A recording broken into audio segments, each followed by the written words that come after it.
Hey everybody, you're watching Geek This Week. Today I'm here with Max Hartley. And I'm of course Talon. Today we're bringing you all the geeky news on the Pixel 4, MS-DOS games from the 90s. and Archive Earth. All on Geek This Week. This week in gaming, the pathetic speedrunning time of Grand Theft Auto San Andreas, sitting at just under 4 hours, has been completely demolished. Oh shit, here we go again. Thanks to a newly discovered speedrunning trick, the new record is that of only 26 minutes. PowdyNet, the new record holder, details the over 40 steps to get this time in a Reddit post, which will be linked below. It all starts with getting your hands on a police bike. The really big jump comes from the mission Vigilante, where it's possible to make a jump to any point in the game. It is only possible to complete this on a PC and requires a bunch of spot-on timing, and PowdyNet expects the improvements to be made on his method in the future, but considering it took them 3 years to find this glitch, I think it's an incredible achievement. Now, it's probably only a matter of time before either PowdyNet improves on that time, or someone else is able to do it even faster. If you're dying to play some of them old 90s Microsoft DOS games like Mr. Blobby, Alone in the Dark, or Alien Rampage, but are sad that MS-DOS isn't really a thing anymore, well, get excited again, because Internet Archive just released 2,500 MS-DOS games into the wild. Internet Archive is a non-profit digital library that archives digital versions of computer games, books, audio recordings, and videos. Internet Archive has been adding games from the 80s and 90s on a regular basis.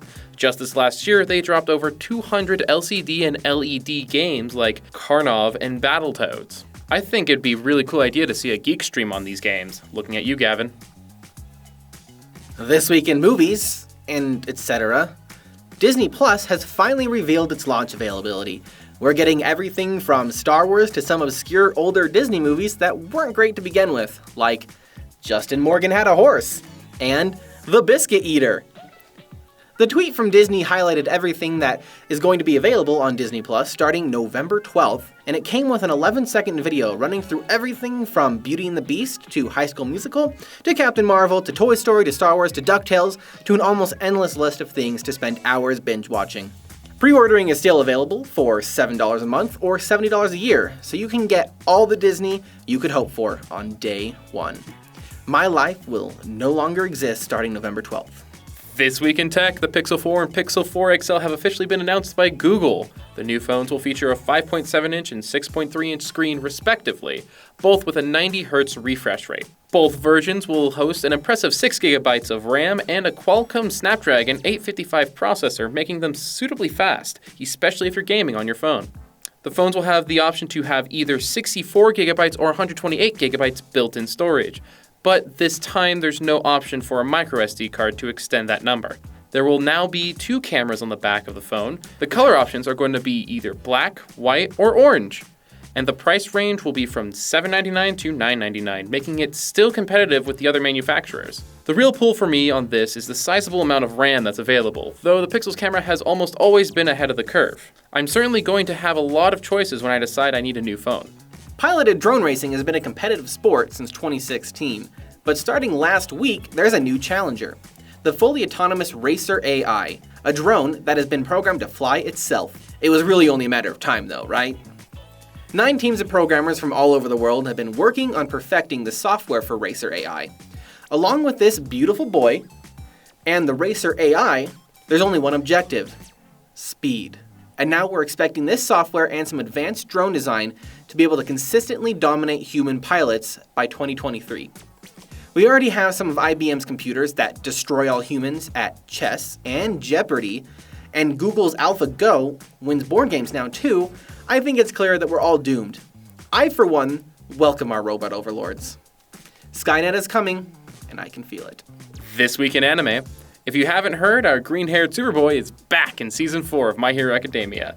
That's right, Midoriya and all the other students in My Hero are back in Season 4 that has officially aired on Saturday and is up currently on Hulu and Crunchyroll.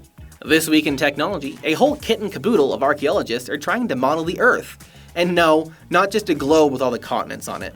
We mean a dense LiDAR scan of the entire planet so that we can study it without the destruction of the human wake. Because unfortunately, even the most well-meaning scientists affect the landscape when they study something.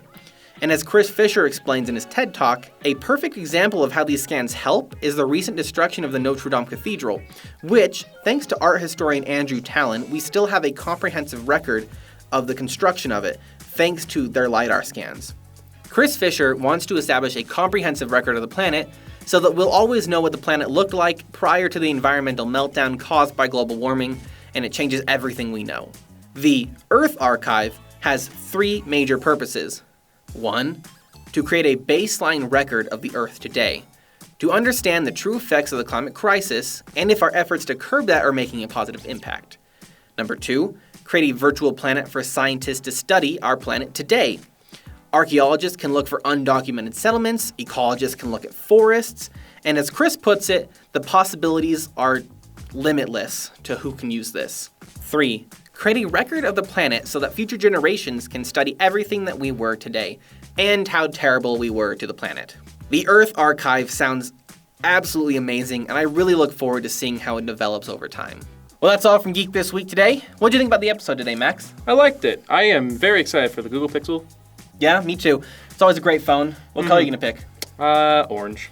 Love that traffic cone orange. Yeah, stand out a little bit, right? Oh yeah, bright and annoying. Well, that's all from us. Check back every Thursday for all your geeky news.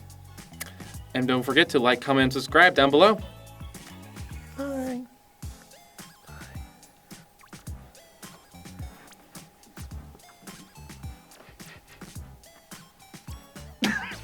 I couldn't breathe.